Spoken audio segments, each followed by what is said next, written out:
कि भाई electric field lines पर अगर मैं बिंदु अंकित करता हूं क्रमांक 1, 2 और 3, तीनों पॉइंट्स पर अगर मैं टैंजेंट खींचूं तो ये टैंजेंट्स किसको शो करेंगे? इलेक्ट्रिक फील्ड के डायरेक्शन को उस पर्टिकुलर पॉइंट पे। Let us talk about properties. Alright, okay, सबसे पहला प्रॉपर्टी जो आप गेस कर सकते हो, तो कभी भी प्रॉपर्टीज लिखने को आता है ना परीक्षा में, तो आप दीज लाइंस, किसी भी सेंटेंस की शुरुआत करोगे, वैसे 7 से 8 प्रॉपर्टीज हैं, दीज लाइंस से शुरुआत कर लेना। These lines are smooth and continuous with no break या without breaks। These lines, ये lines कैसी हैं? These lines are smooth and continuous curves, ऐसा कह सकते हो। ठीक, दिख गया? अच्छा, पहला प्रॉपर्टी याद रहेगा। दूसरा property, These lines originate from positive charged body and terminate at negative charged body। Positive से बाहर की तरफ निकलता है, नेगेटिव पे आके खत्म होता है। ठीक है, they do not form close loops. याद रहेगा दो चीज। ओके, पहला क्या था, फिर से बताओ दो। स्मूथ कंटिन्यूअस कर्व्स, हाँ सर याद हो गया। दूसरा क्या है, ये ओरिजिनेट करती हैं, मतलब प्लस से निकलती हैं और माइनस पे खत्म होती हैं, और ये क्लोज्ड लूप नहीं बनाती, मतलब प्लस से चालू होकर वापस प्लस पे नहीं आएगा कभी। अगर ऐसा हो रहा है तो वो गलत है, गलत बन गया है, सीधी सी बात है। तो कुछ न्यूमेरिकल्स कराएंगे आपको, कॉन्सेप्ट एकदम दुरुस्त हो जाएगा आपका। It will be very good, concrete. हाँ जी, तीसरा पॉइंट बताएं। तीसरा पॉइंट बच्चों ये है कि भाई इलेक्ट्रिक फील्ड लाइंस पर अगर मैं बिंदु अंकित करता हूं क्रमांक 1, 2 और 3, तीनों पॉइंट्स पर अगर मैं टैंजेंट खींचूं तो ये टैंजेंट्स किसको शो करेंगे? इलेक्ट्रिक फील्ड के डायरेक्शन को उस पर्टिकुलर पॉइंट पे। That means the tangent to the electric field lines at a given point represents the direction of electric field at that point। ये हो गया तीसरा पॉइंट। अरे चौथा पॉइंट क्या है? चौथा पॉइंट, हाँ भाई, चौथा पॉइंट ये कहता है कि दो इलेक्ट्रिक फील्ड लाइंस एक दूसरे को कभी भी क्रॉस नहीं कर सकते। Two electric field lines can never intersect each other. तो अब आप बोलोगे कि सर ये कैसे बोल सकते हो आप? तो बताते हैं अभी आपको इसका जस्टिफिकेशन ये है, अगर वो क्रॉस करेंगे तो आप देखोगे एक ही पॉइंट पर दो टैंजेंट्स आ रहे हैं। ठीक है, दिख रहे दो टैंजेंट, मतलब दो अलग अलग डायरेक्शन इलेक्ट्रिक फील्ड के। तो किसी भी इलेक्ट्रिक फील्ड का दो डायरेक्शन एक पर्टिकुलर पॉइंट पे संभव नहीं है, संभव हो ही नहीं सकता। That is impossible. So it is impossible to have two different directions at a particular point of the electric field, and that's why two electric field lines can never cross each other. याद रखना आप। पांचवा point देखिए, पांचवा point थोड़ा सा मेरे को ड्रॉ करना पड़ेगा कुछ। पांचवा पॉइंट कुछ ऐसा है, वो ये कहता है कि इलेक्ट्रिक फील्ड लाइंस निकलती तो किसी बॉडी से है, ठीक, बाहर की तरफ या अंदर की तरफ। तो जब भी वो बाहर की तरफ मान लो निकल रही है, पॉजिटिवली चार्ज बॉडी है, कोई भी बॉडी है जिसमें क्या है, एक नेट पॉजिटिव चार्ज है, तो ये हमेशा कंडक्टर के सरफेस के रिस्पेक्ट में परपेंडिकुलर रहेगा। कैसा रहेगा, इसको मैं पढ़ देता हूं अच्छे से। दीज लाइंस, हमेशा याद रखना, these lines are always perpendicular to the surface of a conductor. तो अब आप बोलोगे सर हम कैसे मान ले? तो मैं बताता हूं, देखो ये कुछ ऐसा है, ये मान लो कंडक्टर है, ठीक है। तो यहां पे जो इलेक्ट्रिक फील्ड लाइंस निकलेंगी वो कुछ ऐसी होंगी। ये यहां पे एंगल कितना बनाएगी? 90 डिग्री।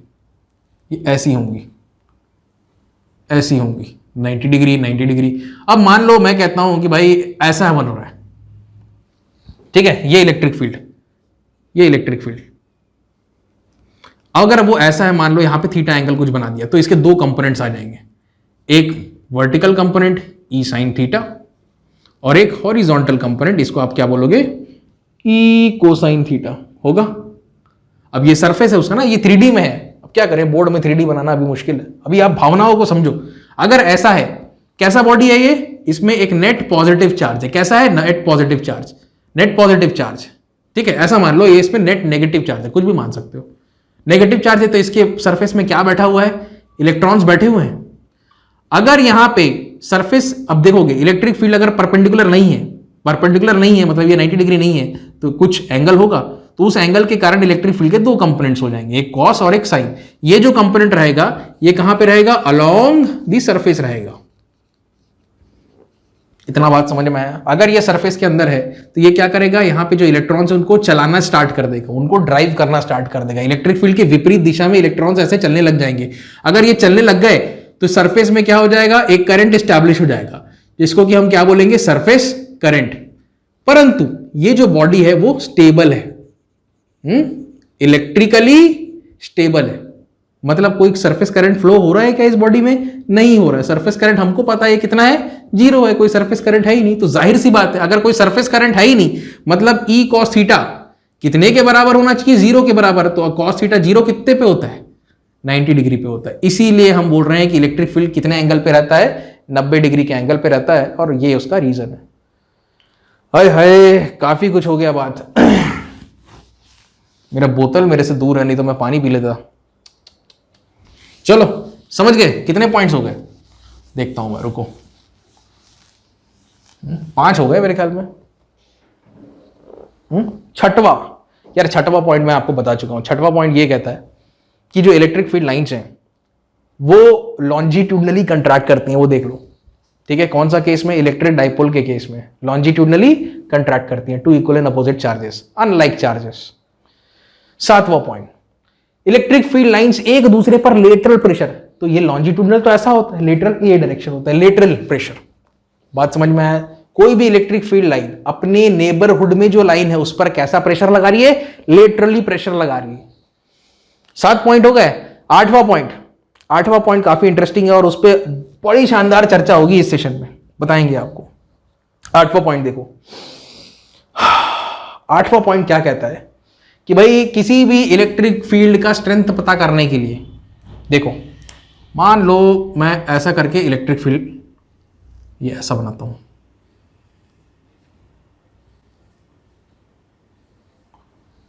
ठीक है जी। और यहां पर सब मान लो एक एरिया बनाते हैं,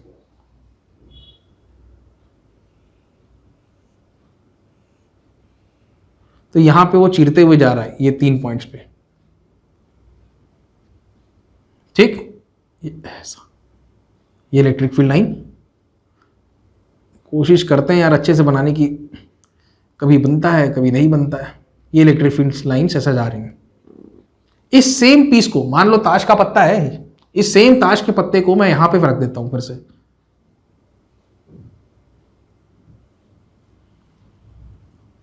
अब कितने लाइंस को वो चीर रहा है, ये सरफेस को कितने लाइंस पेनिट्रेट करते हुए जा रही हैं।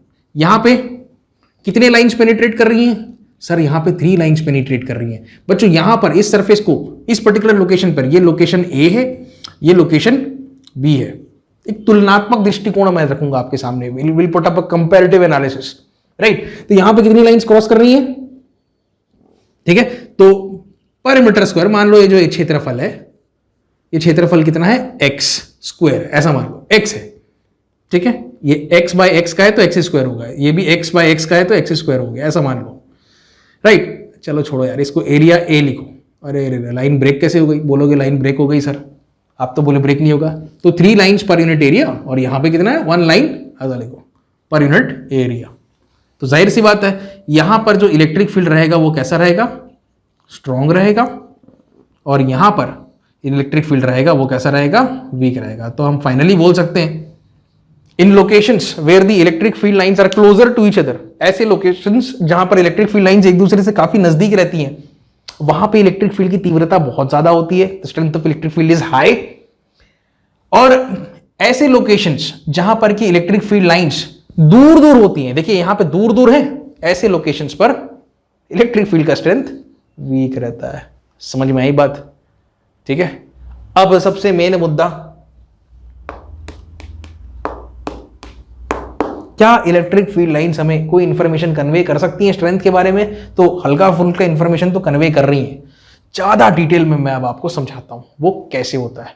ध्यान से देखें, फिर से प्रश्न सुन लो। अभी तक हम लोग इलेक्ट्रिक फील्ड को इनफैक्ट डिफाइन भी कैसे किए थे। इलेक्ट्रिक फील्ड लाइन में be defined as a line in space और a curve in space where if at any point we put a tangent then that tangent represents the direction of electric field। मतलब space curve में कहीं पर भी आप बिंदु अंकित करके tangent fit करो तो वो टेंजेंट आपको बताता है इलेक्ट्रिक फील्ड का डायरेक्शन, डायरेक्शन बताता है। कहीं पर भी मैग्नीट्यूड की बात की नहीं की, समझते हैं ना इसको?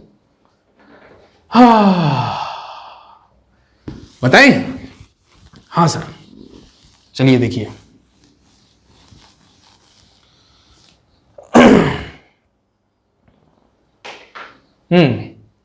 समझने के लिए थोड़ा सा क्या क्या हो गया यार हमारा। ये हो गया सर, ये भी हो गया, ये भी हो गया, इलेक्ट्रिक फील्ड लाइंस, और उनके पास इलेक्ट्रिक फील्ड के स्ट्रेंथ के बारे में क्या इंफॉर्मेशन है ये हम देखना चाह रहे हैं। खैर बेसिकली तो इसको समझाने के लिए थोड़ा फ्लैशबैक में चलते हैं। किस में चलते हैं बच्चों? फ्लैशबैक में चलते हैं। बात करेंगे हम लोग सिर्फ एक छोटे से, बहुत ही छोटे से, एक बहुत बड़ा सर्कल है उसका छोटा सा हिस्सा मैंने निकाला है ना यहाँ पे, बहुत ही छोटा सा। ये थीटा है, ये लेंथ ऑफ द आर्क है और ये रेडियस है। तो हमारे पास एक रिलेशनशिप है, theta is equal to arc upon radius. अब मान लो इसको पूरा सर्कल बना देते हो, ठीक है, सर्कल बना दिए। अगर सर्कल बना दोगे तो ये पूरी लेंथ कितनी हो जाएगी? कितनी हो जाएगी सर? 2πr हो जाएगी। तो 2πr डिवाइडेड बाय r कितना आ जाएगा? तो सर्कल के लिए क्या होता है? 2π। मतलब अगर 2π रेडियंस है, ये क्या होता है? 2π रेडियंस है, तो एंगल कितना है? 360 डिग्री। हाँ सर, ओके। तो ये जो एंगल आपने पढ़ा था ना बच्चों, इस एंगल को हमने नाम दिया है, हम इंसानों ने, प्लेन एंगल। क्या? Plane angle.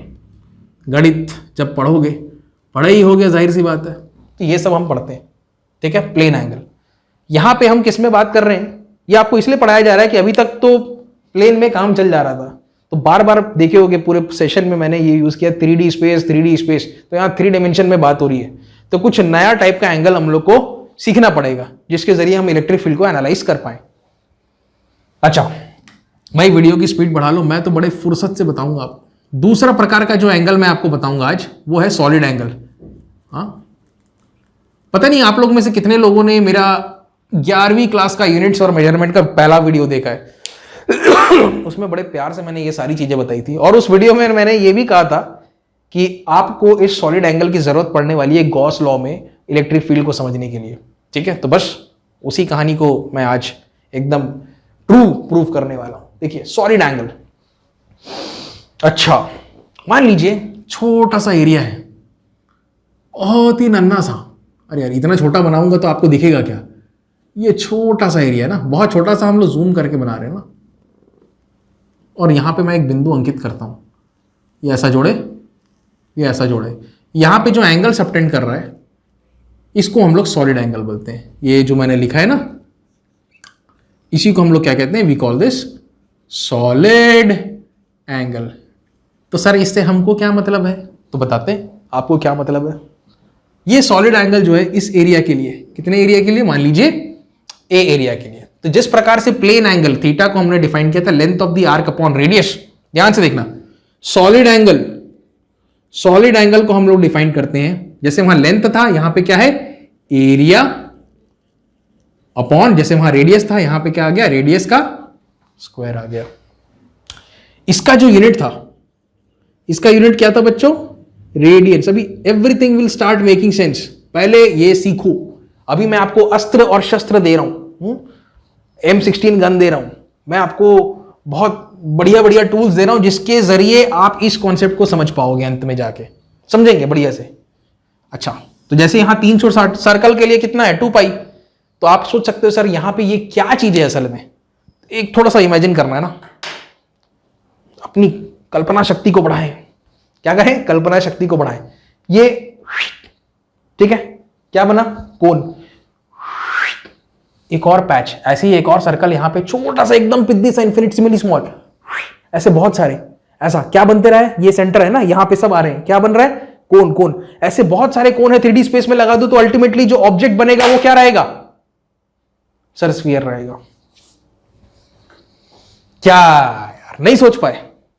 सेंटर कोन, सेंटर कोन, सारे कोन, बहुत सारे कोन्स एक साथ मिल जाएंगे, और कोन का जो ये वाला पार्ट है ना, इसको क्या कहते हैं? एपेक्स कहते हैं। सारे कोन्स का एपेक्स एक ही जगह है, सब कोन का रेडियस सेम है, ऐसा मान लो, ठीक है। तो अल्टीमेटली इन सारे कोन्स को जब आप एक साथ स्टैक कर दोगे, the kind of 3 dimensional geometry that you have is a sphere. ठीक है, तो अगर स्फीयर की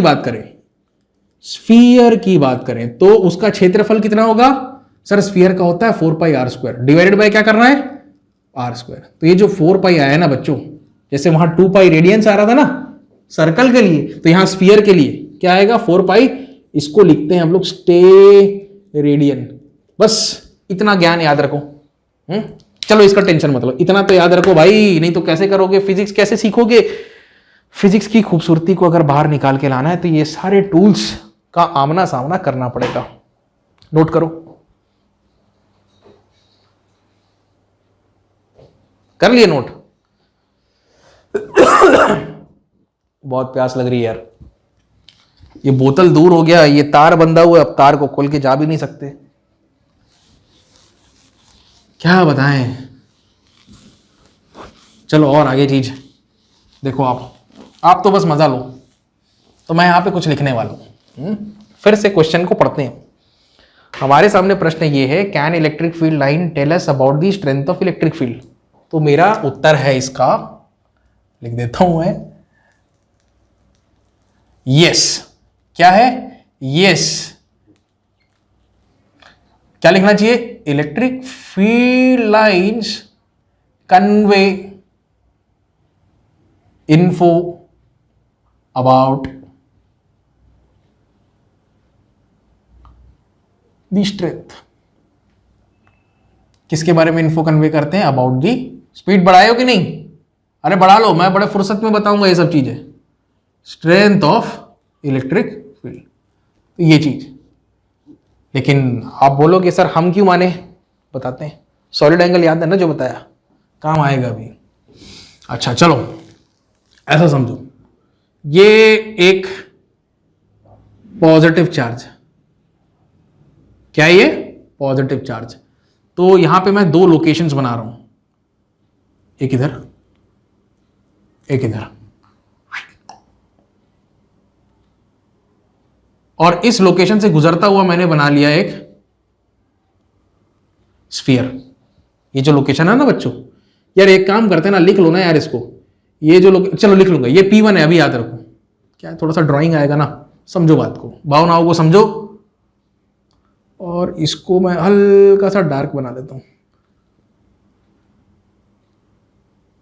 और ये लोकेशन पे ध्यान दो।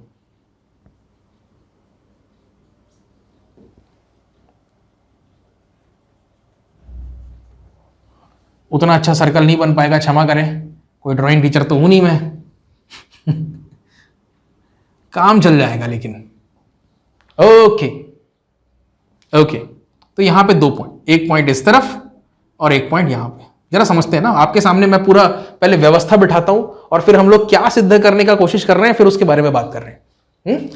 इतना तो आपको समझ में आ गया कि हम लोग इलेक्ट्रिक फील्ड के स्ट्रेंथ के बारे में कुछ इंफॉर्मेशन चाहते हैं, वो भी किसके जरिए? इलेक्ट्रिक फील्ड लाइंस के जरिए। तो बिल्कुल बताएंगे आपको कैसे आएगा वो, देखिए। हाय दुनिया, क्या बनाया मैंने? एक पॉजिटिव चार्ज, तो उसके इर्द गिर्द क्या बना लिए? 2 बॉल्स बना लिए। ठीक, एक पॉइंट बनाया, दूसरा पॉइंट बनाया P1 और P2, और P1 से गुजरता हुआ एक बॉल बना लिए, ऐसे काल्पनिक। ठीक है, और P2 से भी गुजरता हुआ हमने क्या बना लिया? एक बॉल बना लिया, फिर से काल्पनिक। राइट, सर्कल नहीं है, क्या है ये? बॉल है। सर्कल होगा तो फिर बोलोगे सर तो रेडियन है। नहीं, स्टे रेडियंस की बात कर रहे हैं हम। हाँ जी, तो एक काम करते हैं, फिर से यहां पे छोटा सा ना एक पैच लेता हूं मैं। यहां पे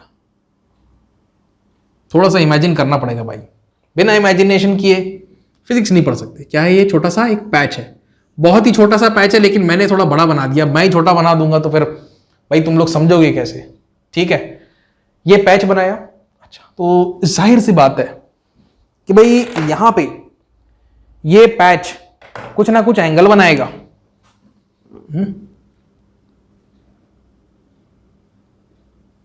ये जो एंगल है बच्चों, ये एंगल जो है, मैं इसको थोड़ा सा ना यहां पे बनाता हूं। इसको हम लोग बोलते हैं क्या, सॉलिड एंगल। ठीक है, इसकी इकाई यूनिट क्या होती है, स्टेरेडियंस में होती है। अच्छा जरा बात को समझो आप, इसी को, ये क्या बना है, कोन बना है, तो कोन में जो एंगल होता है वो कौन सा एंगल होता है, सॉलिड एंगल होता है। अभी समझेंगे। ये जो लोकेशन है, ये जो पॉइंट है, ये कौन सा पॉइंट है, P1 है। हम लोग पता लगाना चाहते हैं एक और लोकेशन 2 पर, ये 1 पर, ये 2 पर, दोनों के इलेक्ट्रिक फील्ड के स्ट्रेंथ को कंपेयर करना चाहते हैं। कर सकते हैं क्या, यही तो प्रश्न था। इलेक्ट्रिक फील्ड के बारे में इंफॉर्मेशन मिल जाएगी, तो वो ही देखना है आपको। चलो ये जो हम लोग बनाया है अभी, इसको थोड़ा सा ना और आगे एक्सटेंड कर दें। हाँ जी, और इधर भी।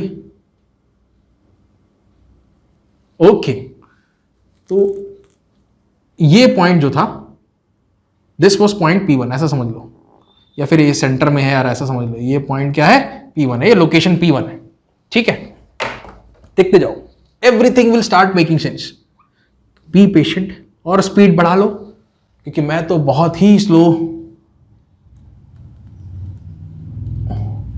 अरे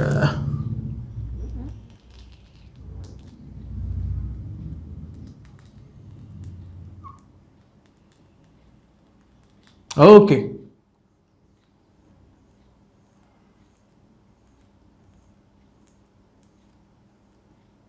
ये छोटा सा बिंदी में बनाता हूं यहां पे। ये P1 था, ये लोकेशन जो है इसको हम क्या बोलेंगे, विल कॉल इट P2। हाँ जी, ठीक है। अब क्वेश्चन को सेटअप करते हैं।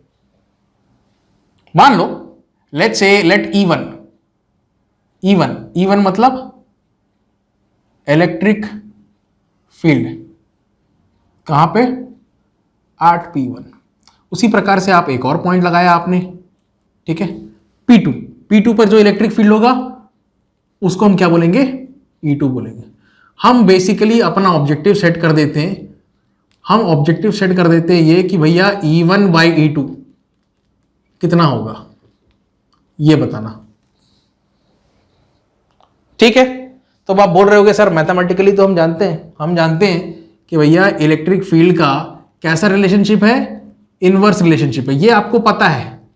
ठीक, वी नो, ये आपको मैथमेटिकली तो पता है, लेकिन फील्ड लाइन के कंसेप्ट तो पता है क्या, वी नो फ्रॉम मैथ, ऐसा लिखता हूं मैं। ठीक, but here we want to establish पूरा नहीं लिख रहे, this fact from the concept of electric field lines के कॉन्सेप्ट से हम लोग यहां तक पहुंचना चाहते हैं। इससे हमको समझ में आएगा जैसे दूर जाते जाएंगे वैसे वैसे इलेक्ट्रिक फील्ड की तीव्रता कम होती जाएगी। तो ये जो है बच्चों, इस लोकेशन पे, ये जो लोकेशन है, ये क्या है बच्चों, ये है R1, और ये जो लोकेशन है, ठीक है, इसके लिए ये कितनी है, अरे यहां नहीं, और थोड़ा पास, ये कितनी है, R2। तो इतना तो आप भी गेस कर सकते हो कि सर R1 पे इलेक्ट्रिक फील्ड ज्यादा रहेगी, R2 पे कम रहेगी। हाँ, ये आपको पता है, मैथमेटिकली हम जानते हैं इतना होता है, लेकिन हमें तो इलेक्ट्रिक फील्ड लाइन के कॉन्सेप्ट से बताना है, तो ऐसा कैसे यूज करेंगे अभी। तो अब ध्यान से सुनो, पॉजिटिव चार्ज है ना, प्रॉपर्टी में क्या पढ़े थे, पॉजिटिव चार्ज के लिए electric field lines directed radially outwards till infinity, अनंत तक। ठीक है, ये गया इलेक्ट्रिक फील्ड लाइन, ये गया इलेक्ट्रिक फील्ड लाइन, और बनाने एक और बना दे बीच में, और बना दो सर। कितने बना लिए, अरे बहुत है यार, 6 बना लिए। ये सारे के सारे क्या है, these are nothing but what is popularly known as electric field lines, यही तो है। अब एक कॉन्सेप्ट मैं लिखने वाला हूं, ठीक है, तेरा ध्यान से देखो यार, कुछ अलग रंग से लिखें क्या, हाँ अलग से लिखते हैं ना। स्ट्रेंथ ऑफ इलेक्ट्रिक फील्ड, क्या, ध्यान से देखो, strength of electric field is directly proportional to the density of electric field lines। थोड़ा सम्मान दे देते हैं इसको। Strength of electric field is directly proportional to the density of electric field lines. Electric field की डेंसिटी ज्यादा है तो strength ज्यादा है, इलेक्ट्रिक फील्ड की डेंसिटी कम है तो स्ट्रेंथ कम है, लेकिन हमको तो कंपेयर करना है। देखिए बच्चों, यहां पर जो इलेक्ट्रिक फील्ड होगा कहां पे, अब हम बात करते हैं लोकेशन P1 की। कहां पर? लोकेशन P1 की। अब जरा यहां पे हो क्या रहा है, जरा इसको जरा समझने की कोशिश करते हैं। हम कह सकते हैं कि लोकेशन P1 पे इलेक्ट्रिक फील्ड कितना होगा? E1 होगा। हाँ जी, और ये किसके डायरेक्टली प्रोपोर्शनल होगा? डेंसिटी के। अब डेंसिटी क्या होता है जरा देख लो। क्या डेंसिटी? यहां पे मैं लिख देता हूं, डेंसिटी ऑफ E, बता दें इसको, इलेक्ट्रिक फील्ड लाइन। क्या होता है ये? लाइंस की संख्या, कितनी लाइंस हैं, number of lines per unit area divided by area. जितने एरिया को वो चीरते हुए, पेनिट्रेट करते हुए जा रही हैं। और एरिया जो रहेगा, आप ये याद रखना कि फील्ड लाइंस जो रहेंगी, इलेक्ट्रिक फील्ड लाइंस, ये परपेंडिकुलर टू एरिया रहेंगी। इस बात का बिल्कुल आप ख्याल रखें। Right, okay. चाहो तो ये पूरा मिटा दो यार इसको, हमको तो सिर्फ इतने पोर्शन से मतलब है। बुक में देखोगे तो इतना ही पोर्शन बनाया है, उसने पूरा ये सब कार्यक्रम नहीं किया, मैंने कर दिया है। ठीक है, तो electric field, density of electric field line क्या होता है? Number of lines per unit area. अच्छा, और हम ये जानते हैं कि डेंसिटी किसके प्रोपोर्शनल रहता है? स्ट्रेंथ के। तो electric field, strength of electric field is E1। किसके प्रोपोर्शनल रहेगा? डेंसिटी। डेंसिटी क्या होता है? Number of lines. तो नंबर ऑफ लाइंस मान लो कितनी? 6 है ना। हमको तो जनरलाइज केस लेना है, तो मान लिए N पर यूनिट एरिया। तो इसका कुछ एरिया होगा, मान लो कॉमा करके यहां पे जो एरिया है A1 और यहां पे जो एरिया है ये थोड़ा बड़ा है, ये क्या इतना है? A2। तो N बाय मैं क्या लिख सकता हूं प्यारे बच्चों? समझ में आया? ठीक है, एक और चीज यहां पे लिख देते हैं, यहां लिख रहे हैं। चलो, number of field lines, number of field lines passing, कहां से पास कर रहा है सर? लोकेशन P1 मतलब एरिया 1 एंड लोकेशन P2 मतलब एरिया 2 इज सेम। दोनों लोकेशंस में number of field line same है। कितने के बराबर है? वैसे तो 6 है, हम जनरलाइज कर रहे हैं तो हमने क्या मान लिया? N मान लिया। हाँ जी सर, ओके। अच्छा ठीक है, तो लगा दो यार, प्रोपोर्शनैलिटी साइन हटा दो। जानते हो ना क्या होता है प्रोपोर्शनैलिटी हटता है तो जब प्रोपोर्शनैलिटी हटता है तो आप क्या बोल सकते हो? E1 is equal to K times of N upon A1। ठीक है, हाय हाय हाय हाय, let's call this as our equation number 1 and let us now move towards location 2। Location 2 बोले तो लोकेशन P2। बहुत सुंदर। लोकेशन P2 पे क्या होगा? यहां पर भी इलेक्ट्रिक फील्ड होगा इस दिशा में, तो इलेक्ट्रिक फील्ड क्या होगा? E2 होगा। डायरेक्टली प्रोपोर्शनल रहेगा किसके? डेंसिटी के। ठीक है, डेंसिटी क्या होती है? कितनी लाइन है? 1 2 3 4 5 6। तो 6 को मैंने क्या माना? N माना। N डिवाइडेड बाय एरिया इस बार ज्यादा है, कितना है? A2 है, तो क्या मानोगे आप? A2 मानोगे। इसको लिखने का बेहतर तरीका है, electric field at location 2 is equal to K times of N divided by A2 and this brings us to our equation number 2 like this. इसका पेट्रोल गया। अब बहुत बढ़िया है, क्या निकालना था? ऑब्जेक्टिव क्या था? स्ट्रेंथ देखना था ना। तो यहां पे आपको रिलेटिव स्ट्रेंथ के बारे में जानकारी मिल जाएगी। ठीक है, आप दोनों इक्वेशन को डिवाइड कर दो प्यारे बच्चों, E1 डिवाइडेड बाय E2। ध्यान से देखो, KN गया, A1 और A2 उल्टा हो जाएगा, A2 बाय A1। जिसका एरिया ज्यादा उस पर इलेक्ट्रिक फील्ड कम, जिसका एरिया कम उसका इलेक्ट्रिक फील्ड ज्यादा। इनवर्स रिलेशनशिप है। अभी भी बात जमी नहीं, तो एक काम करते हैं, थोड़ा और जगह बनाते हैं यार। इस स्पेस को क्या करूंगा मैं? इसको यूज कर लेते हैं, है ना? इसको यूज कर लेते हैं। वैसे भी आप एग्जाम में कभी ये आया, इसके बारे में पूछा, तो इतना ही बनाना। ठीक है, आपकी मर्जी, पन्ना भरना होगा तो पूरा बना लेना। तो ये इक्वल होता है किसके? एरिया के डिवाइडेड बाय डिस्टेंस का स्क्वायर। तो यहां पे बच्चों 2 डिस्टेंसेस आएंगे। यहां पे लोकेशन की बात करेंगे तो area A1 bye R1 square आएगा। इधर वाले की बात करेंगे P2 वाले लोकेशन P, तो यहां पे एरिया 2 आएगा डिवाइडेड बाय R2 स्क्वायर आएगा। समझ में आया? अब देखो, ये जो सॉलिड एंगल है ना, ये सॉलिड एंगल लोकेशन P1 के लिए भी क्वालिफाई करता है और यही सॉलिड एंगल लोकेशन P2 के लिए भी क्वालिफाई करता है। तो इट इज सेम। ठीक है, तो आप चाहो तो बिंदास ऐसा लिख सकते हो, लोकेशन P1 के लिए area 1 divided by R1 square, location P2 के लिए area 2 divided by R2 square. आपको क्या मांगता है? A2 बाई A1 मांगता है वहां से, तो A2 बाई A1 कर लोगे। ये देखो ये आ गया A2 by A1 is equal to ये इधर ये R2 ऊपर R2 square by R1 square, बस हो गया। फाइनली रिलेशनशिप में लिख देता हूं, रिलेशनशिप है E1 by E2 is equal to R2 square by R1 square. तो बहुत इंपॉर्टेंट रिलेशनशिप है और इसने किसी बात की तो याद दिला दी है हमें। कौन से बात की, जरा सोचेंगे। पहले ये सुनो, यहां पे E1 अगर यहां R1 स्क्वायर होता ऊपर में न्यूमरेटर में तो मैं बोलता डायरेक्ट रिलेशनशिप है भाई, ठीक है। यहां E2 है, अगर यहां R2 होता तो मैं क्या कहता, इलेक्ट्रिक फील्ड का रेडियस के स्क्वायर के साथ डायरेक्ट रिलेशनशिप है। यहां पे उल्टा हो गया, यहां पे इलेक्ट्रिक फील्ड 1 है और R1 स्क्वायर डिनोमिनेटर में, तो कैसा रिलेशनशिप है? इलेक्ट्रिक फील्ड का रिलेशनशिप कैसा है? इलेक्ट्रिक फील्ड हैज, जो बार बार हम लोग सुनते हैं, इनवर्स स्क्वायर रिलेशनशिप। मतलब रेडियस अगर बढ़ता जाएगा तो इलेक्ट्रिक फील्ड घटता जाएगा एंड वाइसा वर्सा। बहुत सुंदर। तो ये फिर से सिद्ध हो गई ये वाली बात, इनवर्स स्क्वायर लॉ। हम तो मैथमेटिकली जानते थे KQ बाय R स्क्वायर से, तो ये इलेक्ट्रिक फील्ड के लाइंस के कॉन्सेप्ट से, सॉलिड एंगल के कॉन्सेप्ट से भी हमने प्रूव कर दिया कि जितना आप दूर जाते जाओगे इलेक्ट्रिक फील्ड की तीव्रता जो है वो तो कम होती जाएगी, ठीक है। अगर यहां माइनस साइन रहेगा तो बस फर्क है, इलेक्ट्रिक फील्ड लाइंस की डायरेक्शन चेंज हो जाएगा भाई, लेकिन दूर जाते जाओगे तो उसका साइज भी तो छोटा होता जाएगा। समझ में आया? काफी सारा ज्ञान दे दिया, ठीक है। जरा वीडियो को पॉज कर लेके अच्छे से निहार लो इसको। समझ में आई बात? अब हम लोग देखते हैं न्यूमेरिकल्स। बच्चों ये वीडियो तो काफ़ी लेंदी हो गया, मैंने सोचे थे कुछ न्यूमेरिकल्स भी करेंगे, इनमें ही अब आधा घंटा लग जाएगा। एनीवे वो एक अगले पार्ट में कर लेंगे, दूसरे वीडियो में कर लेंगे।